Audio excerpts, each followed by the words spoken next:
Ladies and gentlemen, tonight's performance will include bears in fancy costumes, cows in penitential costumes, and a deep dive into the art form of the people. All this and more on this episode of Created Things.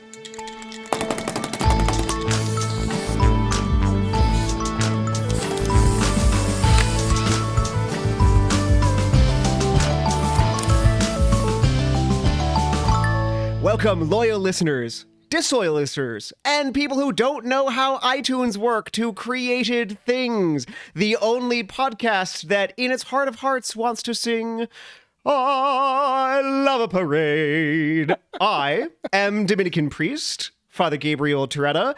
With me is my co-host, artist, psycho, therapist, Jacob Flores Prop Check. How are you doing today? I am both psycho and a therapist. That is true. I just thought, artist. You know, why do we feel like we're bound to this like hegemonic top-down sense of when you pause in that word?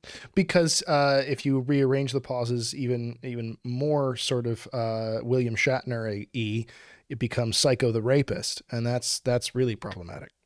Wow, this is taken us down disturbing paths. You have made a strange career decision, my friend. There it is. Okay. So, yes. That's why I put a lot more emphasis on the artist part. Yes, good. Yeah, the rest we just take and we hope that it ends well as it began.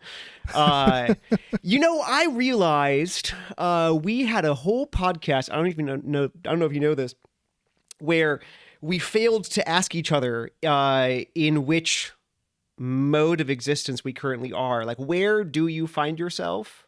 Oh, yeah, no, because normally we do, where in the world are Jacob and Father Gabriel? Where in the world is Jacob and Father Gabriel? Correct. And we haven't done that in a while. You're right. I have just moved, in fact, to my new home in sunny, decreasingly so weirdly, but normally sunny Orlando, Florida. That's where I am. Dang.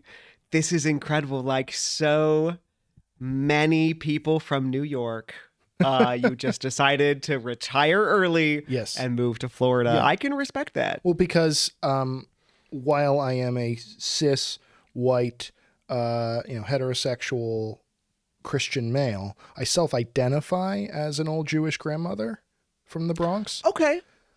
I respect that. That. Yeah. I'm. Who am I to say that you're not who you say you are? Right. Yeah. So I self-identify as an old Jewish woman from the Bronx. So I moved down to Orlando, Florida. No, actually, it's for the artist part of my intro that you gave me there. Pursuing some different art things here that hopefully I'll be able to share sooner than later. So, yeah, in the shadow of Walt Disney World, my personal mecca. Nice. I can see the fireworks of the Magic Kingdom from my apartment window. There's a palm tree outside, which that's magical. Yeah, yes. There's a palm tree outside, which sort of feels like the culmination of everything I've ever wanted. So, it's exciting stuff. Slow going.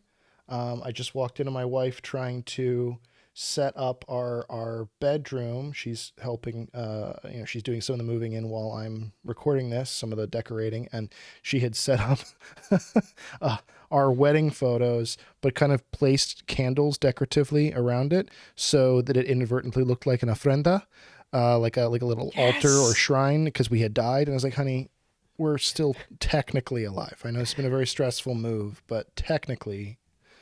I like that forward thinking, though. It's like, look, you're all set. Yeah. Like you're all set. I appreciate that. That's good. Yeah. Yeah. But anyway, broadcasting from sunny Florida. And then what about you?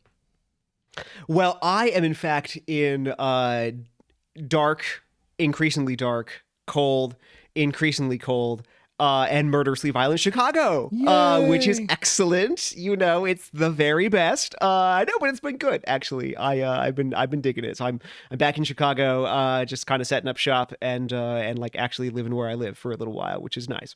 This is great. So, well, it's good that we are both in our respective homes, less homeless, because the holidays are coming and you want to be home for the holidays, don't you, Father Gabriel? You want to be in a nice, cozy Unless place. you want to be going from one place to another for the holidays, which does, believe it or not, actually bring us to what I want to talk about today, which is parades. Okay, you want to talk about parades? I want to talk about parades, and I want to set the scene at the very beginning, just by pointing out that the root like essence of a parade is that you have been someplace where you live, and then you go somewhere else, often in kind of slow motion. Like it's a very inefficient way to get where you were going to go. And then you go back home. Transportation methods, it is by far the least efficacious. It's true. I mean, like I confess, I teach at a university uptown right now, and it's like, by car it's usually like 35 minutes to get there. By bike it's like an hour 15 to get there. By parade it takes like 10 months to get there. I mean, I've done it once, but I don't know, I wouldn't advise it as a commuting strategy. But yeah, that there is this thing that but it is a means of motion, that we have to go somewhere for it to happen. I think that's an important element. But I want to hear from you a little bit because, basically there's a number of big holidays coming up where there are traditionally in America like these big parades of one kind or another, Sure. like that have names that I wouldn't necessarily associate with like other modes of like public existence, so like in 12th century Germany you don't have the like John the Blacksmith's Day parade, Right, yeah. even if he was kind of a big deal, right? Like you don't have that, but we do have like a Macy's parade. Yeah, we have a Macy's Thanksgiving Thanksgiving Day parade. We have, various sponsored Christmas parades. Here in Orlando, there is, and this is actually well named, but there is the Advent Health Christmas Tree Trail. So it's named for the local hospital system. But, I mean, that actually works. It's called what? Advent Health Christmas Tree Trail? Yeah, the Advent Health Christmas Tree Trail. And you go see a bunch of Christmas trees, and it's sponsored by the Advent Health Hospital System, which is, actually the name works in this case. But yes, you're right. Actually fair. That's amazing. The corporate sponsored parade is a tried and true custom in these great United States. And they are one of my favorite things. This is one of those delicious topics that I love so very, very much, where there is sort of there's a pop element to it, sort of an element to it that you would think of as being sort of shallow and commercial, and then there's this like deep mystical element to it, and you can speak to one side and I can speak to the other side. So yeah, I thought with so many different parades coming up, holiday parades coming up of different faiths and cultural traditions, it might be fun to talk about parades in general as an art form. I feel like parades aren't described ever as an art form. Like when you're talking about the arts, you list dance and theater, and maybe if you're, really artsy, you list, mime or something like that. But you never go as far as to say like parades are, and we still do owe the listeners an episode on mime, but we never go as far as to say like parades are an art form, but they really are. And I thought it'd be cool to kind of talk about the history there and some of the deeper like spiritual meaning there and the cultural meaning. And even just be touching on some of our particular fondest holiday memories in regards to different parades, Christmas parades, the Thanksgiving Day parade. And we just have our own little parade. Yeah. Yeah. This is a parade of parades. It's like a Hebrew genitive situation, like King of Kings and Lord of Lords, parade of parades. Yeah. Good. Okay. Scene. It's like my childhood. We are going to visit my grandmother for Thanksgiving. The TV, which is always on, is playing like the Macy's Thanksgiving Day parade. I look at this, I say, what is this debacle? Oh, What does it have to do with what does it have to do with Thanksgiving? Why is this odd? Why can't we just have fun with each other? Like, what is going on? End scene. Help. No, This is real, by the way. This is not staged. This really happened. So and it happened It's a lot. amazing So how like good explain. friends I we really are want you now. to explain. I know. I know. It's amazing good friends we are now, and how much we truly would have hated the childhood versions of each other. Oh yeah. Oh yeah. You were like disgusting as a child. You were a and, little, like, you were a little, ugh. you were a little prude jerk guy. Oh, horrible. Oh, the worst. I mean, the best part is knowing like how much I would hate myself as a child, which is fine. Yeah. I think that's healthy. Yeah. How could it not be? No, I feel I was a healthy, little so bit it of has to I be was a little healthy. bit of a prude jerk guy as a kid too. But my exception was some of that stuff. And my God, did I just love a parade? I really did. I'll give you two memories of parades that I really love. So one, shout out to my parents, who it's almost a joke and a meme within Catholic circles that my parents, make such a big deal out of what they call rituals and routines, those kind of sacred beats that you return to day after day, week after week, year after year. And one of our big ones is there was this book published like in the 70s called A Cranberry Thanksgiving. Hello. And it's this kind of cute watercolor illustrated story about a little girl growing up in a cranberry bog. And they have this tradition of inviting like somebody who's lonely to Thanksgiving every year. And, grandma invites her like weird, creepy boyfriend and, the little girl invites like this homeless guy, but then the homeless guy ends up being like a really good person and the creepy boyfriend ends up being creepy. And it's sort of this lesson of like, be a decent person.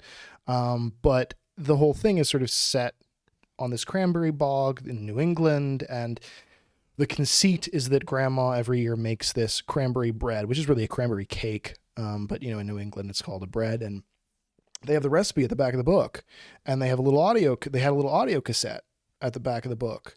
And so every year we would rent this from the Shapa Branch Library, and we would turn on the audio cassette of the story being read, and we would bake cranberry bread. And we would make the recipe, and then on Thanksgiving morning, we were poor. We only had a little square TV in my parents' bedroom, but on Thanksgiving morning, we'd all climb into my parents' bed, and with our slices of cranberry bread, and get plenty of crumbs in the sheets, and we would watch the Macy's Thanksgiving Day Parade. And this is probably one of my top favorite traditions of my life. But my love of parades does not stop there. Even sillier parades I love. Cut to another story. I'm like 13 or 14 years old. I'm at home alone. The exterminator from Terminex stops by for his like every third month visit. Mark is our Terminex guy. He is like a really nice dude. We only know him as, the guy from Terminex, but whenever he's around, he's like a really nice dude. And he's from Brooklyn originally. And, I mean, you did call him the Terminator, right? the Terminex guy, I mean, not the Terminator. Terminex. You didn't. How did you not call him the Terminator? I mean, Because that's but offensive. like That's you knew offensive, okay. man. Okay, if he was from Brooklyn, he would have preferred to be called the Terminator. That's possible. But anyway, so Mark the Terminator stops by. I'm alone in the house, and I'm sitting there watching and this is not often broadcast, so I don't know why it was broadcast that year, but I was watching the New York St. Patrick's Day Parade because there was a girl I had a crush on from school who was in band, and their band had been chosen to be there. So I was watching to kind of support her. And he's sort of spraying around the house, and he comes up and he goes, "Oh man, oh Jacob, is that the St. Patrick's Day Parade?" And I'm like, "Yeah, Mark." And he's like, "Oh, I used to love watching that with my Uncle Joey every year. Could I watch it with you?" And I'm like, "Yeah." And so literally Mark, the Terminex guy, sits down on the floor of my parents' bedroom, and we sat there for an hour and a half watching the St. Patrick's Day Parade, and then he finished up his duties and he left. And I just think That's amazing. so. I have very visceral, romantic experiences of parades, nostalgic, romantic memories of parades. And I love them. I think it's a really cool as an art form, if we're going to jump in the deep end on parades, I think as an art form, it's fascinating because there are very, very, very few art forms that are that inherently participatory, right? Most art forms, there's one or a few central artists, and then there's the audience, or there are the spectators. But parades, that line is really blurred. Tons of different businesses in the area are in the parade. Tons of different people and groups are in the parade. You can maybe, if we're talking about like Carnival or one of those more old world, pre-Lenten parades, people are just joining the parade from the side streets. And I've been able to participate in Carnival in the Caribbean and things like that. And you're doing that. Like you're throwing on a hat and you're running in. And I think there is something so communal and beautiful about an art form that is so invitational and isn't exclusionary at all. And that you are coming, you're not going to, it still requires something of you.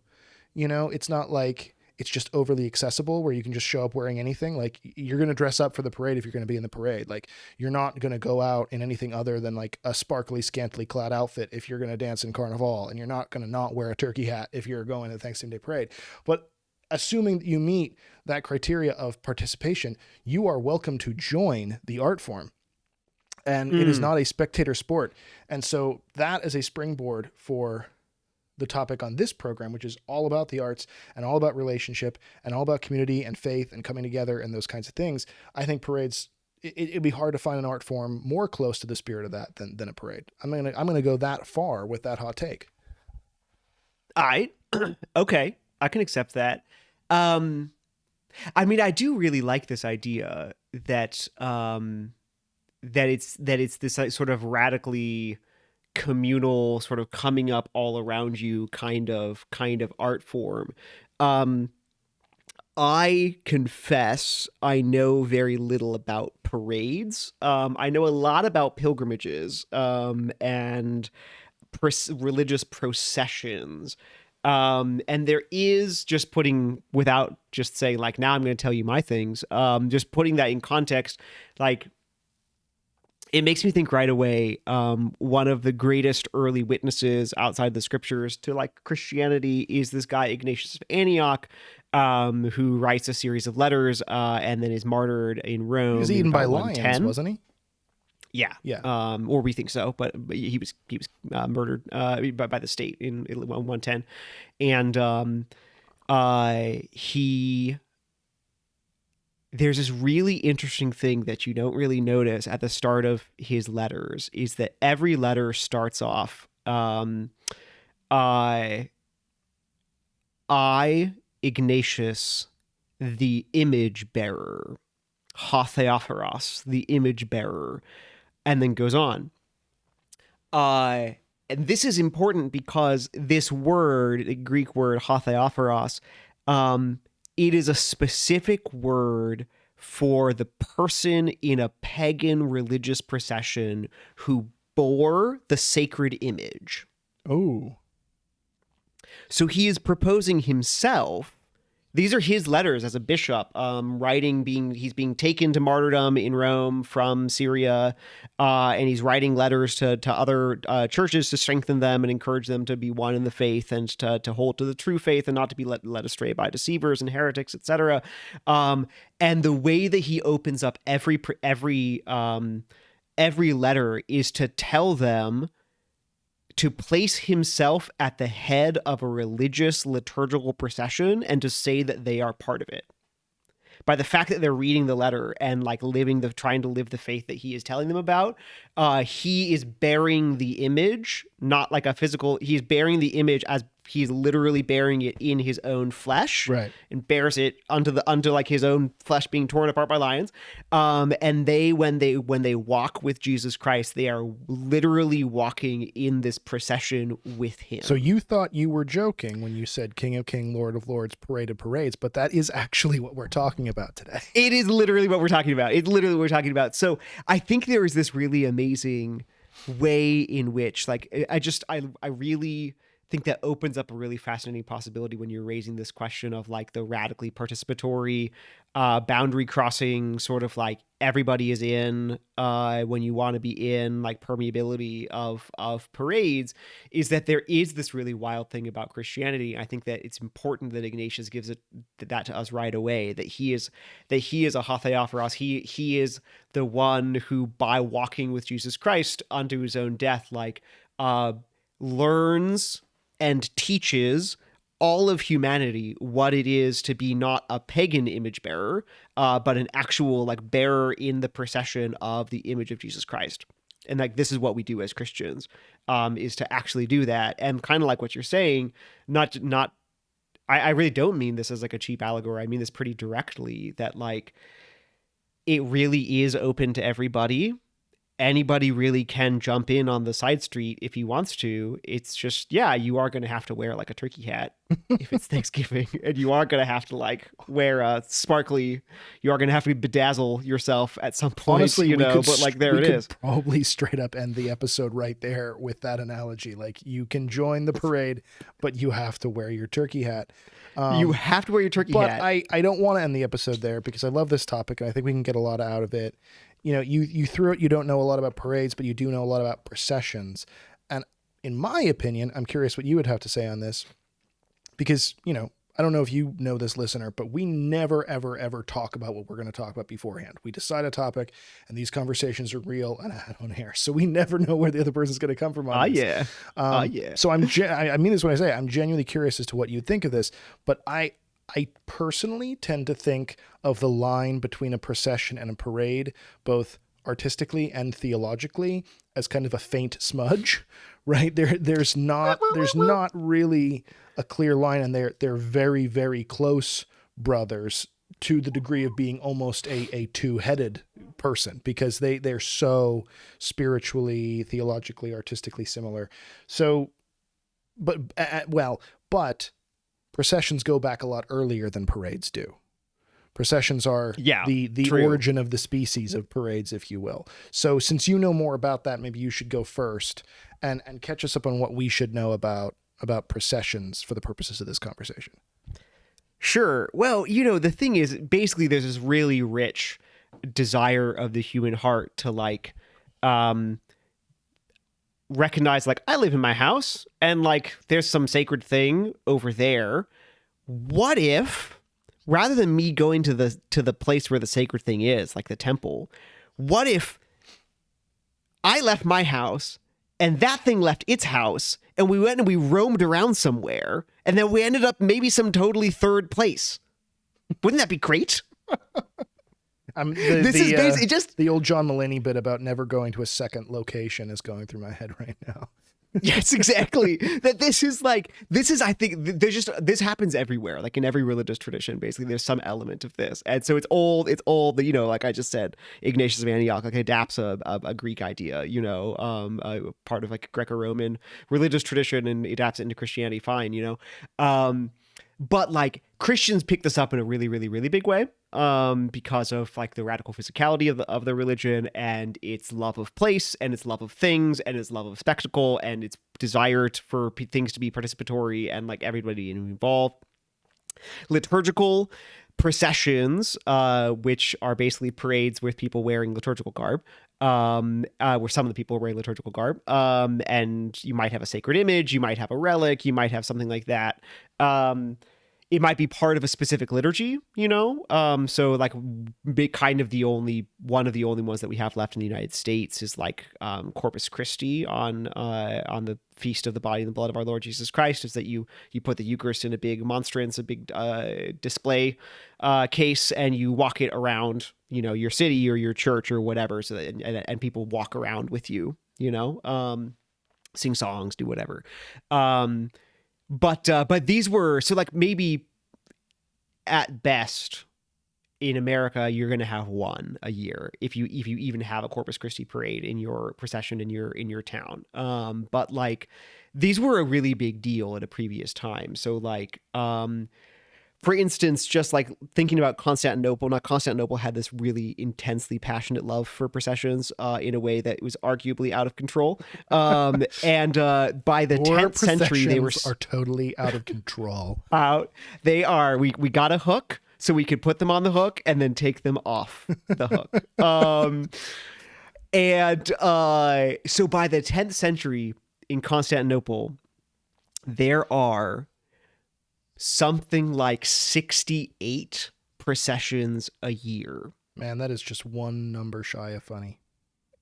Now, just think about, indeed, think about how many weeks there are in the year. Yeah, there's like 52. This is more than one a week. Oh, and these damn. are just like process that. This is more than one a week. And these are a big freaking deal. I mean, they take hours. They tie up the whole town. Like the emperor often comes and his court and his like cortege and then you've got the patriarch and then you've got like, you know, tens of thousands of townspeople and you've got like people selling fruits and you've got like people running around with a gigantic icon on their back and like it's a big deal, right? So like there's just the sense from very early on that like to commemorate, there's different reasons why people have religious processions, but like to commemorate an important event in the life of Christ, an important event in the life of the local church, an important like relic, an important saint,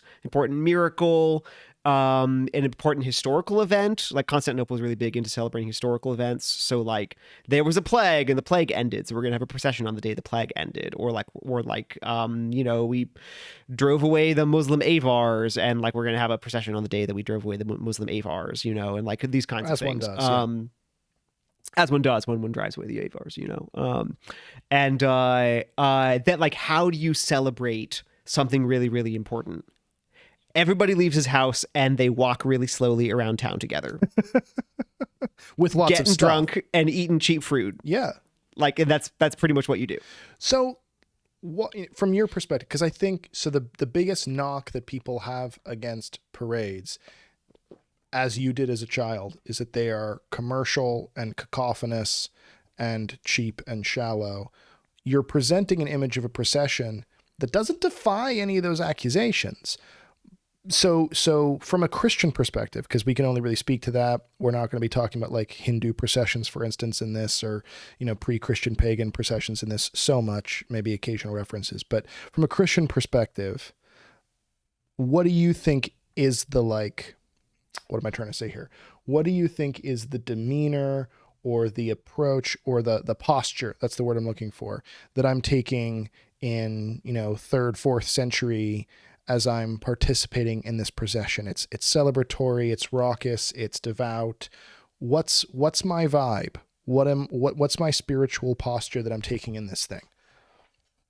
Well, it does depend where you are, because it turns out that there are that because if your original point is right, that this is like a living, cooperative, coming into existence around us kind of work of art, then it will necessarily be the case that there's lots of different ways of experiencing it, and that there will be different like overall vibes to it. So it is generally the case in Rome, for instance. We know a fair amount about like early religious processions in Rome, you know, in say like the 4th century, 4th, 5th, and 6th century. They tended to be penitential in character. So they were primarily focused on like repentance, forgiveness of sins. I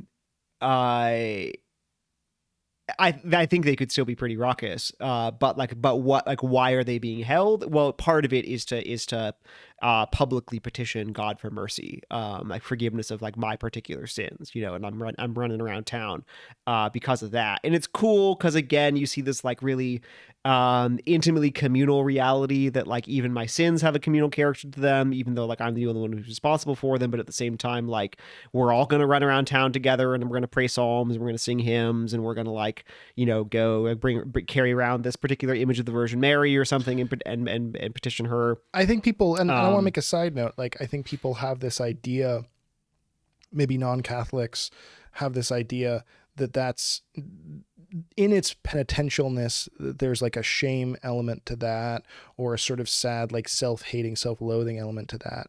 But it occurs to me as you're describing it, there's a modern kind of internet-based custom where once a year, to raise awareness against suicide and against self-harm, certain people will do this thing called to write love on her arms. That is the name of the event. And you literally just like write in marker, like love on your arm.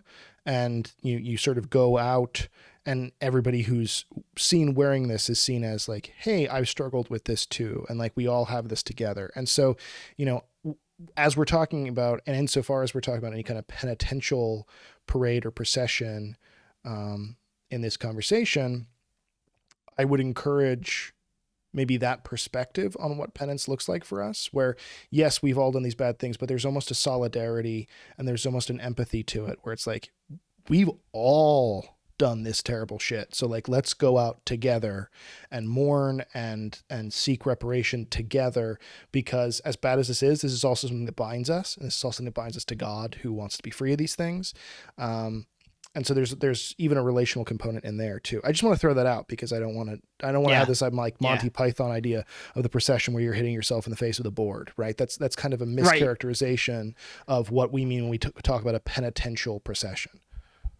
Yeah. No, I appreciate that. I think that's really helpful. Yeah, that's exactly right. It's more, and even like, go ahead and embrace the fact that it can be kind of ridiculous. So like, don't forget the way that if you're familiar with the story of Jonah at all, so right, everyone knows the beginning of the story of Jonah. He's this prophet who doesn't want to like go do what God told him to do. Do his damn job. Yes, exactly. Like do your job. So he like jumps on a ship, and then like people complicated. Anyway, a whale ends up eating him. It's happened to all of us. And then like eventually he goes and he preaches to the town that he didn't want to in the first place. And they all convert is the thing. They all convert, and he's kind of pissed off about it, but they all convert. And there's this incredible He's pissed line, off because God proves him wrong, right? He didn't want to administer to people because he says they're so terrible. I don't even want to preach them. God says, no, preach them. They're going to convert. And he's literally mad that they convert and they give up their sins because he's lost face in front of God. And he's like, damn it. Well, part of it, no, is actually at the outset, he's like, God's like, hey, go preach to these people. Otherwise they're like gonna, like be destroyed. And he's like, no, I don't want to, because you know what's going to happen. And I know what's going to happen is I'm going to go preach to them. Like, 30 more days and Nineveh will fall, and you're going to be like, and then they're going to convert, and you're going to have mercy on them. And then like, who's got egg on his face? It's me, who said like 30 days more and Nineveh will fall. So like, no, I'm not going to do it, and then he does. And like, they convert, and he's like, look, I told you this was going to happen. I told you this was going to happen. You suck. This is my paraphrase. This is incredible. We're working passage on our own translation of the Bible right now. Buying in stores near you. Yeah, exactly. It's amazing. Yeah. There's this incredible passage where the king of Nineveh says like, oh my gosh, all these things were really bad. I'm totally oh my, what was I thinking? TikTok is the worst. I'm gonna delete it. And and so they do. And what happens is it says that everybody in the kingdom like puts on sackcloth and ashes, including the cattle, all the animals. Yes. Which I just think we cannot understand Christian penance properly unless we embrace that whole image. That like, now picture, this is what like a whole society repenting looks like, is like everyone's walking around town wearing sackcloth with ashes on, and like they're leading these cows wearing cow sackcloth. You have no idea how much you're queuing up the origins of the Macy's Thanksgiving Day Parade when you say that. And it's adorable. So like, okay, I kind of want to get there, in fact, because like I don't want to. I could talk about processions forever. I feel like cows wearing sackcloth if it's not a good entree into like where does the Macy Days Parade comes from, like it should be. I love it also that you keep calling it, and it maybe is more apt to call it this. You just keep calling it the Macy's Day Parade. Like there's no Macy's Thanksgiving Day Parade in there. It's just like, this is Macy's Day. It belongs the Macy's to the Day Macy's Parade. Corporation. I don't think I knew that there was a difference. As you were, carry on. Anyway, so well, let me give a brief bridge between processions and parades here real quick first. So I'm like drinking apple cider here, and I keep like having to pull the mic away from because I'm burping from the acid. But I wanted to drink apple cider because it was thematic, and now I played myself. Anyway, I want to give a brief bridge between the processions and the parades because it's relevant here. So yes, there is this. The whole community as a group of individuals is participating in the procession, but then very quickly in certain parts of Europe and the broader world, but mainly Europe, you see you do actually start to see like the blacksmith presents this parade, in the sense that different guilds and different companies very, very early on, like in the early Middle Ages, start presenting different floats and characters within the parade. So probably most prominently, everybody in America is of course familiar with, Halloween is sort of the Christian autumn festival, Death Day. We did an episode on that. Christmas is our midwinter festival. Easter is our springtime festival.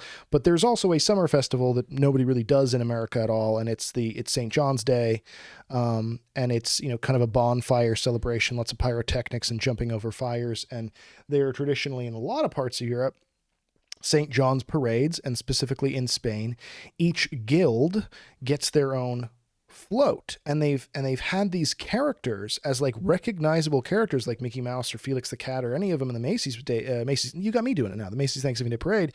I did it. I win. They have these characters going like since the early Middle Ages. So I think the Blacksmiths Guild has a dragon. The Bakers Guild has, I think, an old woman. The Butchers Guild obviously has a giant bull, and all of these characters breathe fire out of their nostrils, and they're like 10 people underneath a little, outfit like a Monty Python pantomime horse, like running down the thing, but it's breathing fire. And these costumes are carefully curated and cared for and updated since literally the early Middle Ages, and they're still doing it now. So, this idea of, and again, this is for the Feast of St. John. There is explicitly a religious component to this. They are processing from church to church. They are celebrating, God's gift in the harvest, right? So there's a commercial element to that too, where I'm sort of giving thanks for the stuff, in this case, the grain, the fruits, but there is a spiritual component, and then the guilds are getting in on this, and they are also sort of simultaneously offering their thanks to God for all the stuff, but celebrating in their own kind of corny way, and they all have their characters, and this leads us very much into Christmas parades, and by extension, the Macy's Thanksgiving Day Parade, which was originally called, despite being on Thanksgiving Day, the Macy's Christmas Parade. What? Yes, it was on Thanksgiving morning because it released the start of the Christmas shopping season, and it was it was founded because this is the middle of the Roaring '20s. Everybody's doing real well, and Macy's as a company is expanding like crazy. Gimbels, who you might remember as like the villain in Miracle on 34th Street, and also the shopping center in Elf. Gimbels was the first department store to ever launch a Christmas parade. But Macy's was really pushed to do it by the fact that something like 80% of their workforce were Catholic immigrants from Europe. They had Irish immigrants and Polish immigrants and Italian immigrants. And these people wanted two things. One, they really wanted to be seen as Americans in a time of profound anti-Catholic and anti-immigrant sentiment, right? And then two, they really wanted to be able to continue certain Catholic traditions and be able to amalgamate those two things and bring them together. And so from the bottom up in the Macy's company, there was a real push to say, hey, let's do some kind of parade that celebrates that origin, that celebrates our faith as Christians coming into Christmas, but also that celebrates our identity as Americans, because we have this new Thanksgiving holiday that's a huge deal. And the company, I believe in 1924, I think it was 24, says, okay, we're going to do this Christmas Day parade. And it's a huge success, and they've done it every year since then. So anyway, and the reason that cuts into, what you were talking about with cows wearing sackcloth is because, most of the first parade did not include balloons at all, as we now know it to. It included most of the animals from the Central Park Zoo, which were sort of just allowed to walk free to the degree that there's like a... Let my people go! Right. To the degree that there's this like very specific story about a little girl who was growled at by a really pissed off bear who did not want to be walking the 6-mile parade route. And so eventually those were, of course, updated to balloons pretty quickly. But at the beginning, Aww. it was the elephants, the camels were being used, per what I was saying, on the religious significance, as figures for kind of a living nativity, because the Magi are, or I guess cast members pretending to be the Magi, dressed as the Magi, the three kings, are riding this elephant and these camels down the street in the middle of New York. The shepherds are involved, and then Santa leads up the end of the parade as crowned the the king of the kiddos by the children of New York right at the very close. So you've got this religious thing going on. You've got this on top of that this patriotic thing going on, because Thanksgiving, just as a side note, is this very kind of new holiday, only invented, in the 1860s at the height of the Civil War by Abraham Lincoln, who literally says, like, we need to set aside, even during this time of violence, a day to thank God. And, these immigrants coming in who are working for the Macy's company are saying, we really want to be seen as Americans, and we want to take on this American holiday as our own. So you're seeing this cultural tradition of Catholics in Europe combining with this American patriotic thing, combining with faith, combining with, per the guilds in Spain, the Macy's company and also Gimbel's, saying, hey, let's get in on this, and let's throw our commercial characters in this. And you've got this kind of coming together of the different elements of the human experience, the spiritual and the political and the commercial, all kind of marching in common, literally, within that parade space. And I find that, I know I'm describing that perhaps overly romantically, but I find it really beautiful on a personal level. That's really fascinating. No, I had no idea about that context, like the background for how the whole thing got started, or even, I mean, obviously I know very little about it. So that's a much more interesting origin story than I would have told myself, to be honest. That's really fascinating. I wonder, like, so let me push a little on like how we find it today, I guess, or like how you've experienced it or whatever, because I guess this is part of how I remain confused sort of about how to think of it as a human reality. I'm saying specifically the Macy's Thanksgiving Day parade. I guess let's use that as an example because it's just a good one to stick with, is like, it seems to me that the way that this parade exists in 2021 is, I don't know, it seems kind of the opposite of what you're proposing, because it's like highly professionalized and like not participatory and like very spectator heavy and like I don't know. I feel like, am I wrong in feeling like what this parade is at the moment is sort of like pretty far away from that ideal vision of a participatory communal art form that you've been talking about? I don't think you're wrong at all. I just think it's interesting that our criticism is the opposite of what most people's is, right? We're not coming in as the religious fuddy-duddies saying, oh, this parade isn't spiritual enough, or conversely, this parade is too commercial. Look, it's got, Mickey Mouse and, Playmobil and Lego and all this junky commercial crap. We're actually in sort of a wonderfully anarcho-socialist way, saying this is too governed by the man. Like this needs to be, I mean, we need to basically, redistribute the yeah. parade among the proletariat. And 100%, I totally agree with you. We need to proletariatize the parade again. This is, I knew you were wearing, attention, iTunes listener. He's wearing a red scarf to signify that his heart bleeds for Marxist-Leninism. I'm wearing a a couple of like middle-aged, faint of heart white women listening to this podcast. I'm wearing a flannel scarf to celebrate the holidays. Which is red. Okay. All right. Like communism. All right. Okay. I see what you're doing. I think that's really okay. That actually does help me understand. Like it does help me understand because, I am not, we should have a whole session on this. Like I am not at all, one of these people who just says like, well, once money's involved, it's not art anymore. Like, come on, that's nonsense. Or once money is involved, it's not sincerely religious or even holy anymore. Yeah, right. Both of which are obviously just patently false. This is in fact a kind of like false Gnostic sort of overly spiritualized vision of what it means to be a human being, where like any kind of practical nitty gritty stuff is like a denial of like real human nature.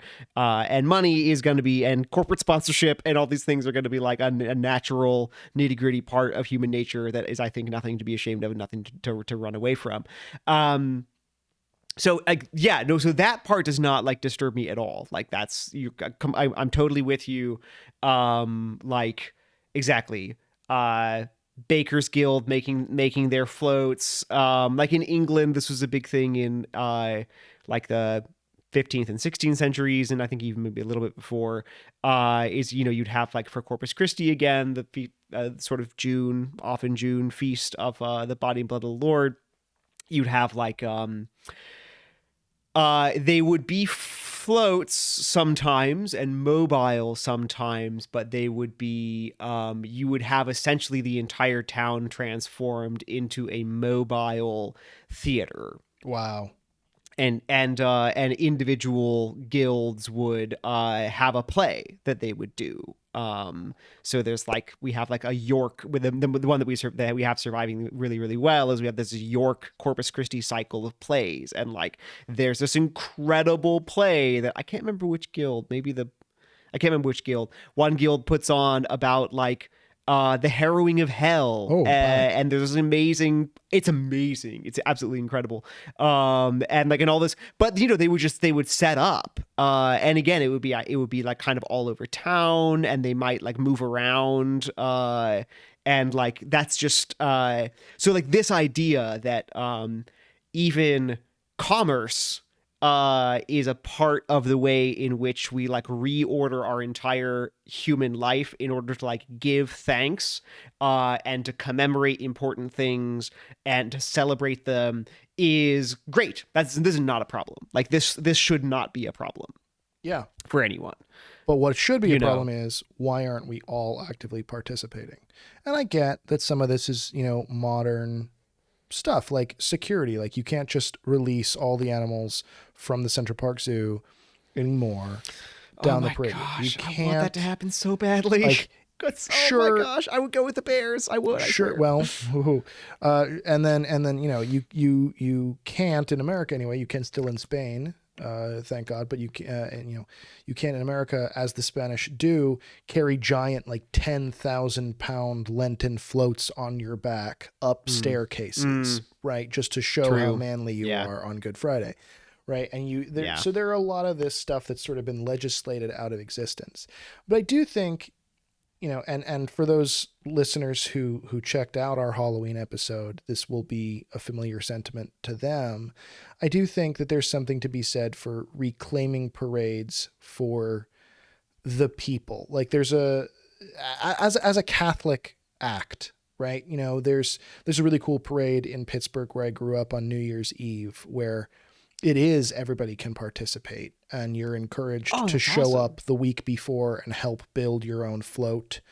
And paper craft and all the, what's that called? It's not a rickshaw, but when a guy's on like a little bicycle pulling a cart behind him, pedicab. Okay, sure. Like that. Yeah. Yeah, So sure. all the pedicab guys will turn their pedicabs into floats and they'll decorate it together and you make giant puppets and everything. And then on New Year's Eve at midnight, you traipse it through the town. And it's really, really amazing. And That's amazing. I had no idea. That sounds actually like ideal. Yeah. This sounds like the It's exact very kind weird of thing and that I would want cool. to And be there are part of. bagpipers from the Scottish Guild and everything else like that. And it's purely secular because of course it's a New Year's Eve thing. But I think, attached to something with a more religious component like Thanksgiving or Christmas or whatever, I think you've got the best of all of the worlds here. So as was my sentiment in the Halloween episode, let's not turn our nose up at this stuff. Let's get out there and double down, right? Why aren't we joining in the parade of parades? Where are we? You're right. It's sad that we aren't doing more processions, both Eucharistic and otherwise. I mean, when I was a little kid, an Indian priest came to our parish. There's this kind of phenomenon that's often, jokingly referred to as the Pagan baby fund, where, priests from Africa or India, some third world nation they're in will travel to your parish in the United States and take up a collection to have you, sort of spiritually adopt a child, at one of their orphanages, and you write letters to that kid and you send money, and the kid writes letters back and tells you where your money's going to and this and that. And this Indian priest had come, I think he worked in Calcutta where Mother Teresa had worked. And, he actually showed us photos of some of the Marian and Saint processions that they had on the backs of elephants. So they were like putting these giant statues on the backs of elephants and stuff. And like America is really being caught with its pants down on this. Like we as American Catholics, we like to think that we've got our crap together, but we absolutely don't in terms of any kind of valuable cultural Catholicism. I mean, frankly, and this is a whole separate episode, but I think some of the arguments about who should and should not and when receive the Eucharist right now are actually more based in the fact that we as Catholics in America have zero sense of cultural coming together as Catholics. Like in Spain, you can still participate in the Catholic parade, even if you went and like murdered someone yesterday. But before you receive the Eucharist, you have to go to confession. But in America, the only thing you can do if you want to be Catholic is just receive the Eucharist. There aren't other levels of membership because we've sort of rid ourselves of any of the cultural fun stuff about being Catholic. And so I think there are actual theological and like deeply emotional fallouts to the fact that we have rejected something as seemingly silly as a parade. And I think that something like Thanksgiving and the fact that, hey, you know what? Like 1 billion people still go to the Macy's Thanksgiving Day Parade every single year. And it's, per your point, Father Gabriel, like you can't even really see it that well when you're there because it's almost exclusively designed for television now. And like, oh, sure. Yeah, that makes sense. Right. Yeah. But like they still go because there is something so profound about wanting to be part of that. And if we as Catholics who sort of, if not invented, at least perfected and built upon the modern incarnation of the art form, don't respond to the fact that there is obviously some deep human longing for participatory, free market, everybody joining in proletariat parades, celebrating something bigger and deeper than ourselves, whether that's political or spiritual or otherwise, we're just idiots and we deserve to fail as a religion. Yeah. I'm with you. And this is like, I hope this will be a theme for us going forward, which is like, I mean, it just in every possible respect is like resisting and trying to, I mean, if that's putting it negatively, but like, trying to like identify, do away with, and overcome the like disease of the heart that is professionalism. And I think this is part of my concern a little bit with like where the contemporary Macy's Day Parade is that like, because professionalism is this like really terrible disease in cultural and artistic realities. And what I mean by professionalism here is not like trying to do my best and be, rise to a higher standard than my heart naturally feels like it's able to. I mean, like it's somebody else's job.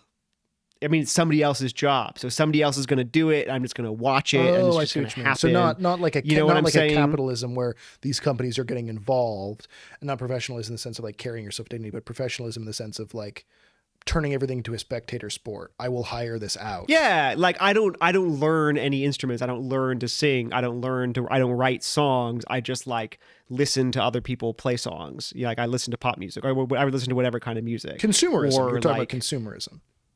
well, yeah, I mean, yes, but like I think The literal process of being a consumer and only a consumer. of literally consuming, and then but then like what's on the inside, like the inside mentality of that is like, oh, I couldn't do this even if I wanted to, because really it's somebody else's job. Like somebody else puts on plays, somebody else makes art, somebody else paints, somebody else writes poetry, somebody else sings, you know, somebody else does parades, right? But that's not true, right? Like these are our things. They're human things, and they're things that like speak to like my heart and that I want to do. And maybe could, the more that I want to do it, that I could find ways to make it happen, you know? So like what is a way that this could look like? You think, well, what about a parade? This is like you're in quintessentially gigantic, like one person can't make this happen. Like it has to be a whole big thing. Fair, but what about all the things that I can actually do? You know, I mean, like we talked about liturgical stuff, religious processions. I mean, there are ways. I think a lot of priests and pastors would be excited to have like processions if people wanted to be involved. So like, yeah, we'll do it. We'll help. We'll make this happen. You know, we'll do X, Y, and Z. Like, let's have frankly, I think a lot of places, you know, if you come to a pastor with like, we're going to have like a big like procession for Our Lady of the Rosary, and we're going to like walk around this statue. We're going to do X, Y, or Z. Like these things actually happen, you know, like, and they happen not because like some religious professional makes it happen, but because like, you know, this bunch of people who want to like do this weird thing where they like leave their house for no reason and they adopt the absolutely most inconvenient form of transportation possible, which is like walking on roads, like carrying a statue or whatever. And they like sing, and they're bad singers, but they do it anyway. And like, this is great. You know, this is real worship. Like this is real Christianity. And this is also like, this is how we make art, right? You know, like this is genuine creativity. And that says like, well, and I'm sorry, I didn't mean to cut you off, but I would say no, that's it. I'm done. Yeah. My artistic invitation on top of that would be, can you plus it up? Like, are you going to settle for just walking around with your rosary, or can you build a float? Can you build a costume? Can you carry around an awesome statue? Can you make this weirder? Like, you should always be trying to make it weirder. I think that is a I'm with you. I mean, I sort of mentioned, I made reference to this in our last episode, that weird comes from the Anglo-Saxon VVEIRD, veered, which means to essentially uncanniness, to basically encounter the mystical and the divine in the forest, right? This feeling that I've encountered something uncanny. And like, I think there's a profound Catholic charism to that. Can you make it weirder?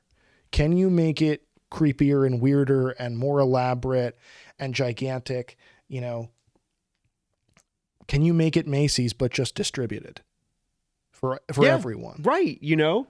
Yeah. And there, I think, and that's a really healthy challenge to like, to the artistic kind of professionalism, which says like, if I have the means and the desire of the heart, can I be challenged by the situation to try something great, you know?